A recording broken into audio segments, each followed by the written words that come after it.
Hey everybody, welcome to this episode of Communicate, and if you're hopping on from my page here, we have another snazzy guest. So per usual, our intro is going to last about a minute here, and going to pin our comment. Hey, what's up, girl? Jess is actually one of the first ones on here. Her name is Jess Lai, and guys, let me tell ya, she's gorgeous, absolutely stunning, a true fashionista, guitarist, vocalist. She does it all. So she's pretty snazzy. We are going to go ahead and send her an invite.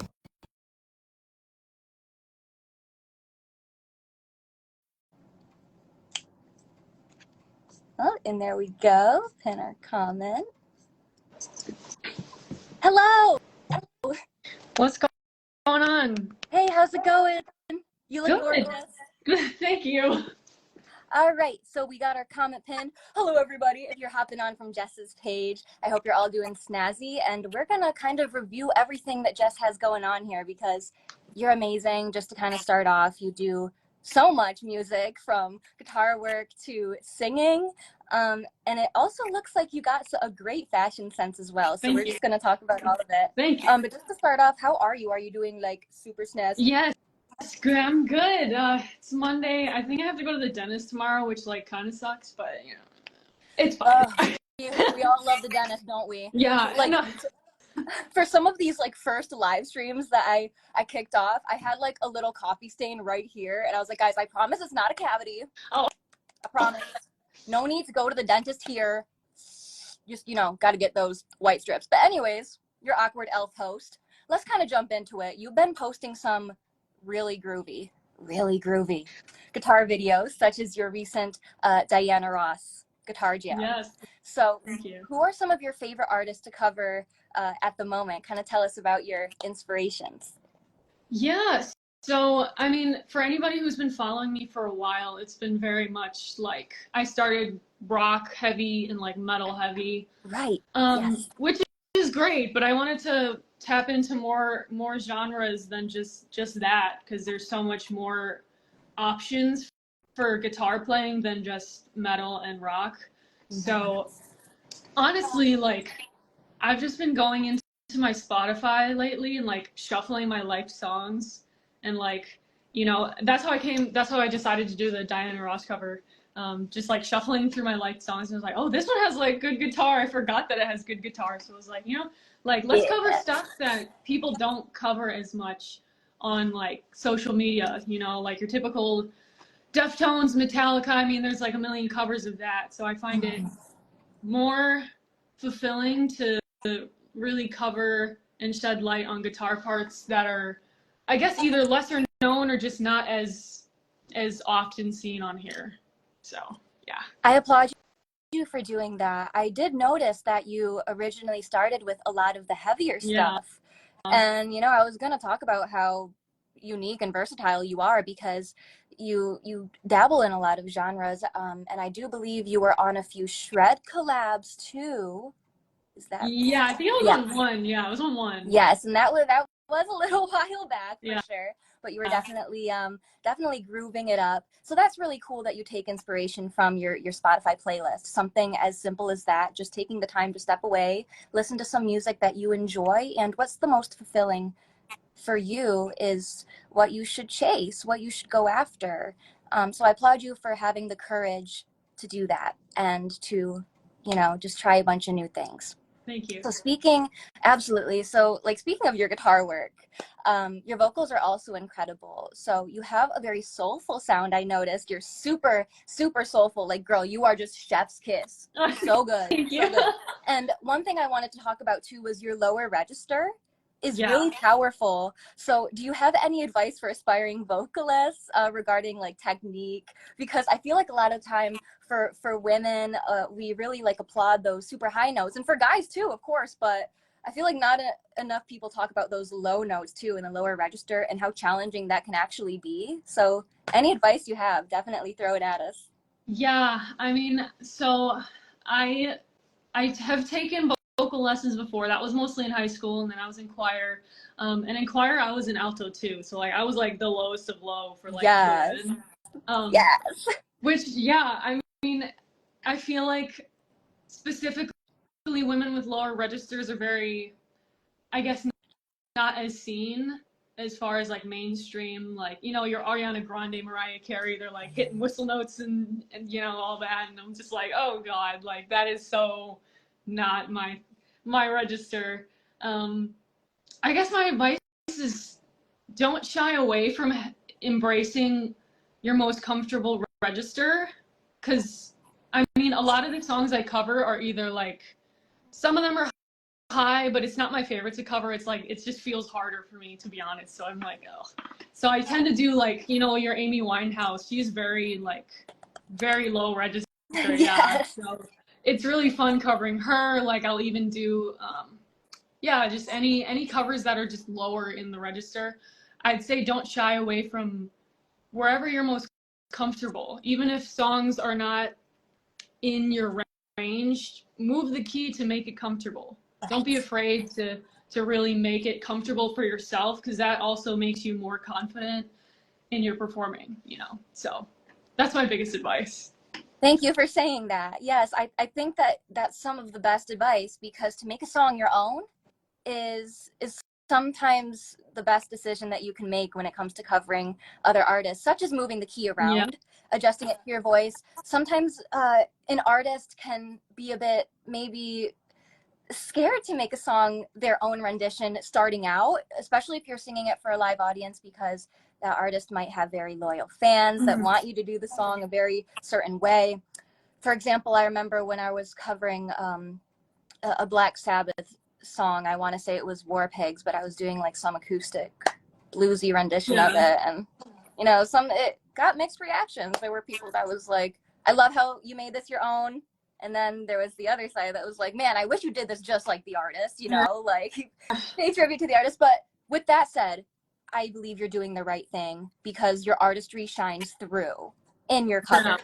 Right. And that's excellent. Definitely about being more, you know, I mean, doing exact covers is cool, and it's cool to see that people can do that.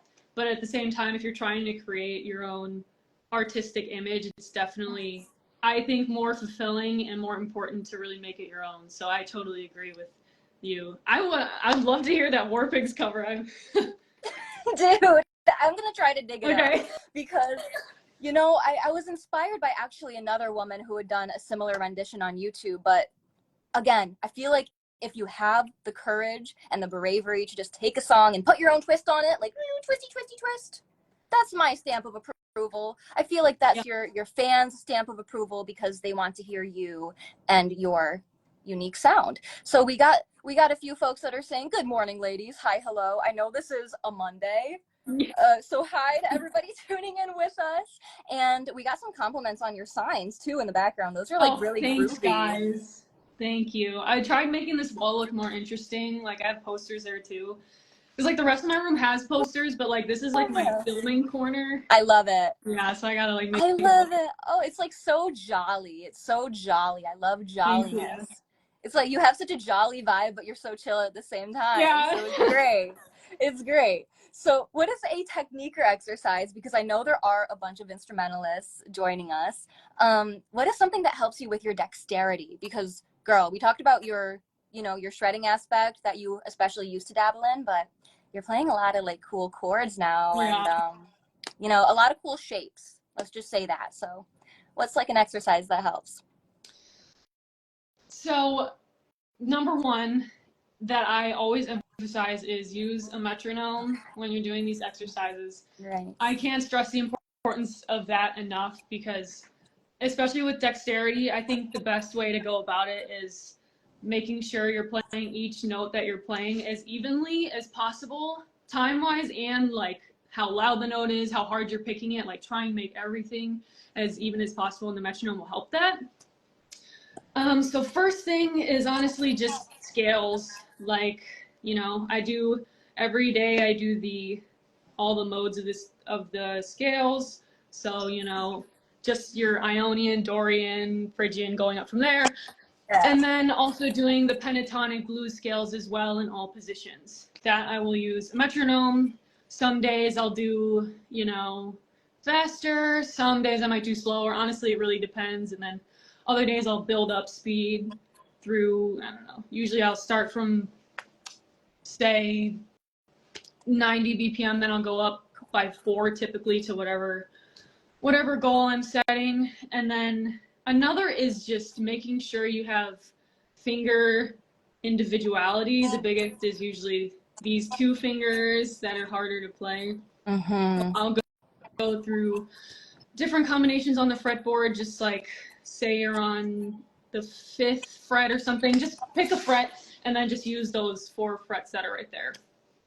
And then I'll go 1, 2, 3, 4, that's the easiest, go all the way up the strings, come back, and then I'll do 1, 2, 4, 3, and then do all that and back. Again, this is using metronome. Right.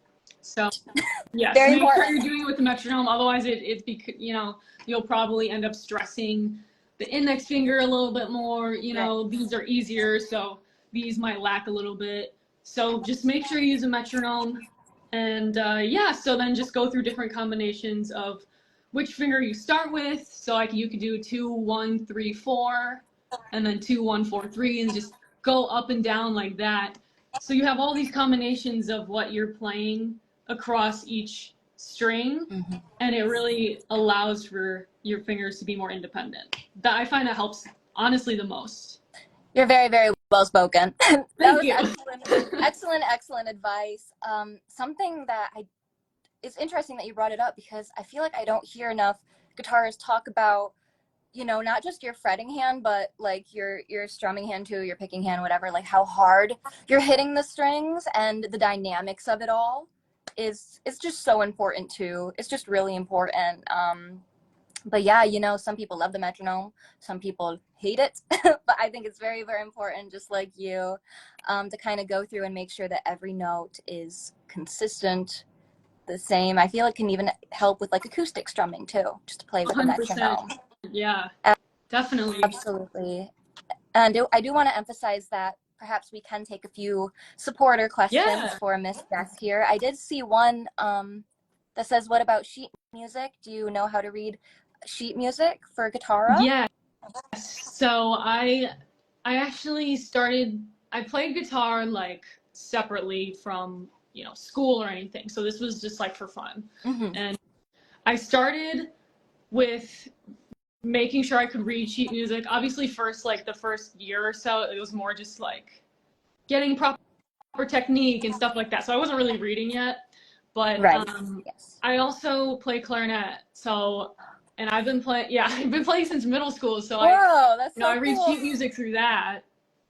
And then I transfer that to the guitar playing as well. So I also play classical guitar, and that's like all sheet music. So sheet music I find very helpful, especially if, especially in classical music, there's a lot of dynamics, markings, and articulations and things like that.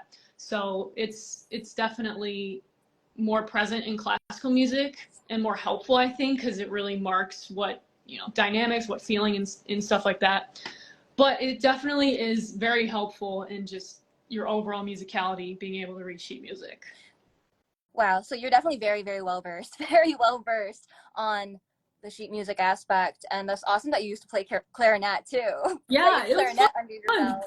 And gosh, I don't, don't quote me on this, because I have the memory of a goldfish sometimes, but it's either Diamond's medal or, gosh, it was somebody, but another guitarist was also playing clarinet as well. So that seems to be like a popular thing with guitarists. Yeah. Like the clarinet squad over here. That is awesome. But yes, I would love to see some more classical as well, because classical music is awesome. And as you said, there's all of those specific markings in classical music, sheet music. And, I'm probably not articulating that quite well, but I personally cannot read sheet music. But for anybody who's maybe starting out reading sheet music, is there a specific song that might be like good to start out with in the classical realm? I guess it really depends on the instrument, to be honest. Like for perhaps guitar specifically. There's a piece I believe called Spanish Romance. Okay. I think that's a very common, I'm pretty sure that's what it's called. Okay. It's very common, but it is a lot of single notes, which I think is absolutely the best way to go first when reading sheet music. Otherwise, it gets like especially I know piano players like get frazzled if you're just starting because it's like chords all the time. So definitely Spanish Romance. That is you can find that anywhere. There's also tabs if you just want to learn the song itself without the sheet music. So yeah, that's definitely a good one to start with because it's pretty much single notes, and then there's a few chords in there that kind of help as well. I like that. I like that. So it's like not too simple, but not too hard either. You know, there's that perfect amount of technicality and melody as well. So if anybody here is looking for a sign to start practicing sheet music or tabs, this is your sign. This is your sign from Jess, definitely. So Spanish Romance, I mean, she plays classical, she reads sheet music, she shreds metal. She just uploaded a Diana Ross jam recently. So she does it all. She literally does it all. So it's evident that you're also into fashion though, because you posted all of these amazing pictures. You look like a model. So tell me some things about your recent photo shoots on your page, or are you into modeling? Do you do runways? Like, tell us about that. Yeah, so the most recent photo shoot I did was the Chinese New Year one. So yes. So I just really wanted to do something for Chinese New Year. And I was like, okay, like I have a couple of outfits, and then the pink dress that I wore is actually my mom's. It was her cheongsam or qipao that she wore in her wedding reception. Yeah, and I was like, if you have it, like let me wear it, you know, if you're okay with it. And yeah, so she was cool with it. And I'm glad I got to like experience and wear something that my family had, because the other dress that I had was just, you know, I just bought it for fun, but having more of a connection was very, very meaningful to me.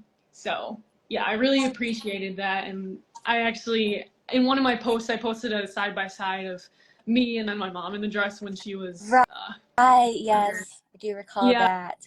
That's epic.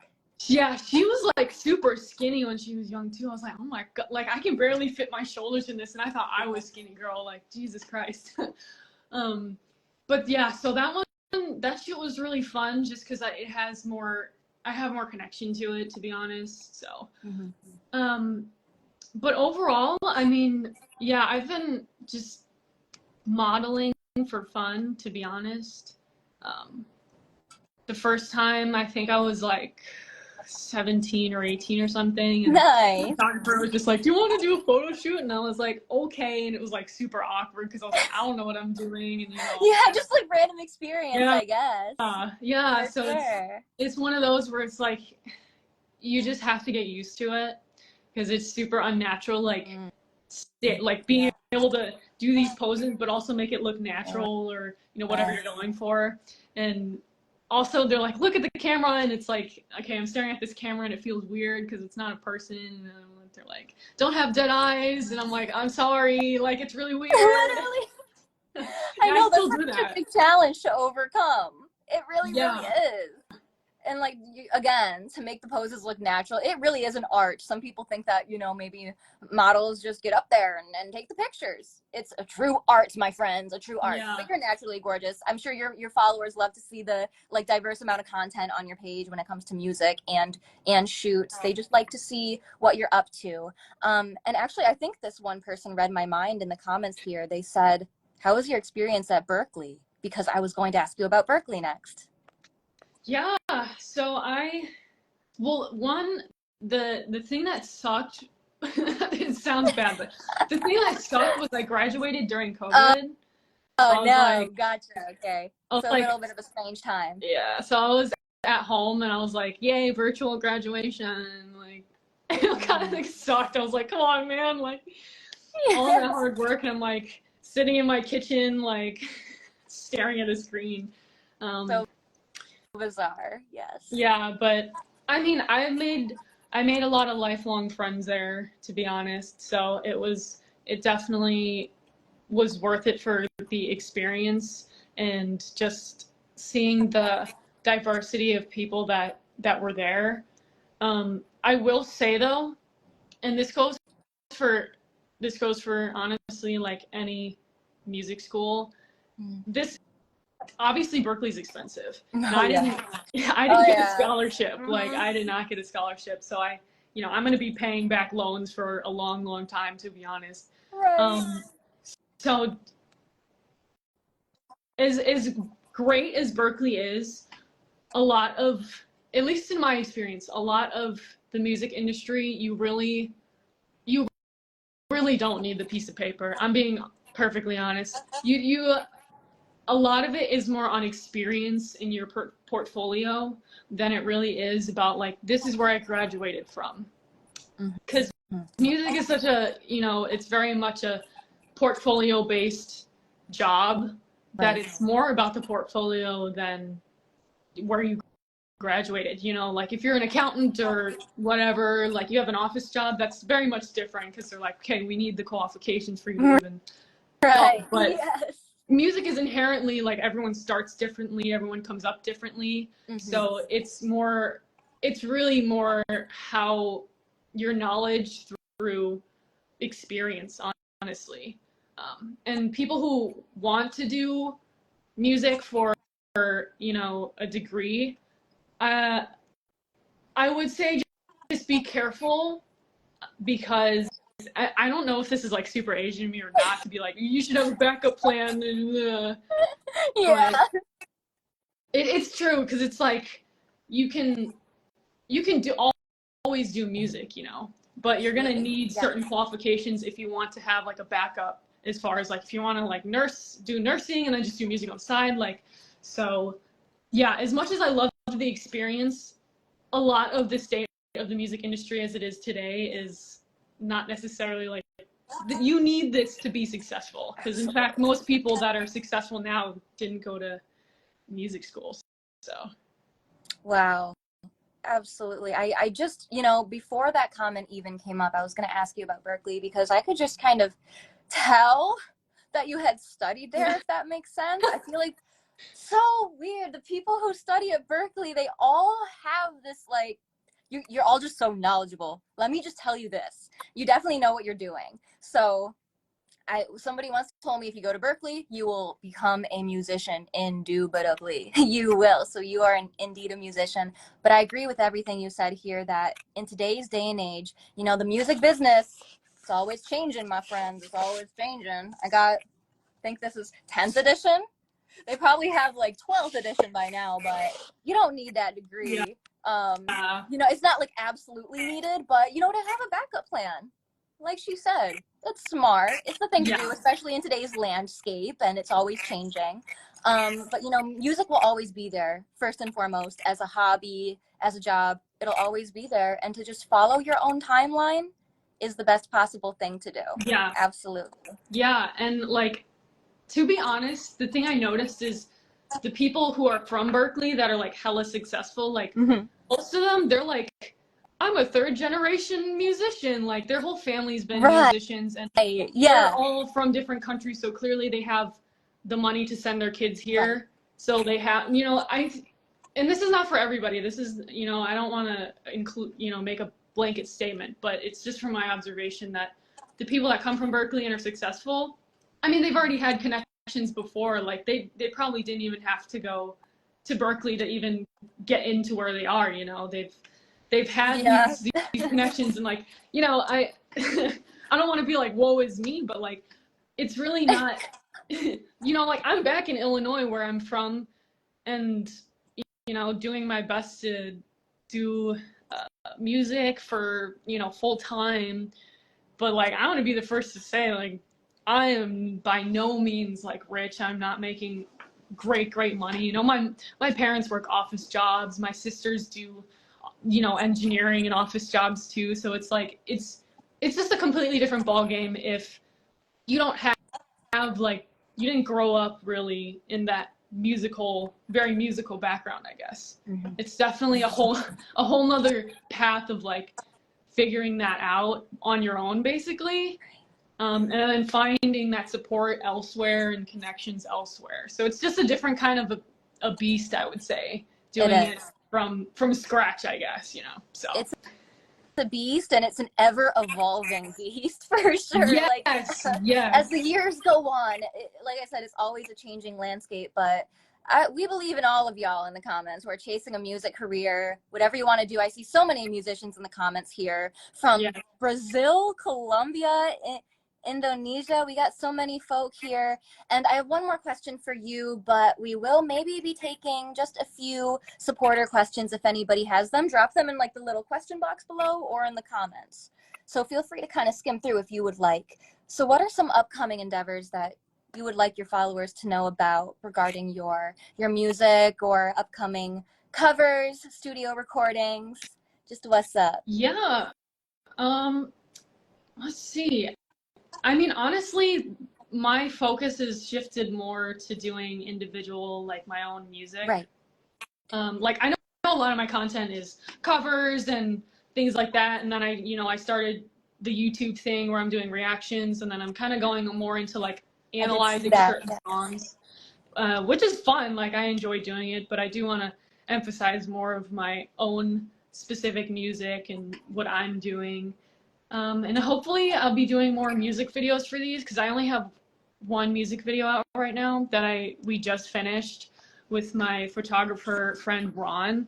Hey Ron. And yeah, so just look out for more of my own music, and I'm also doing like a few collaborations that I think are going to be really cool for some of this music, so look out for that.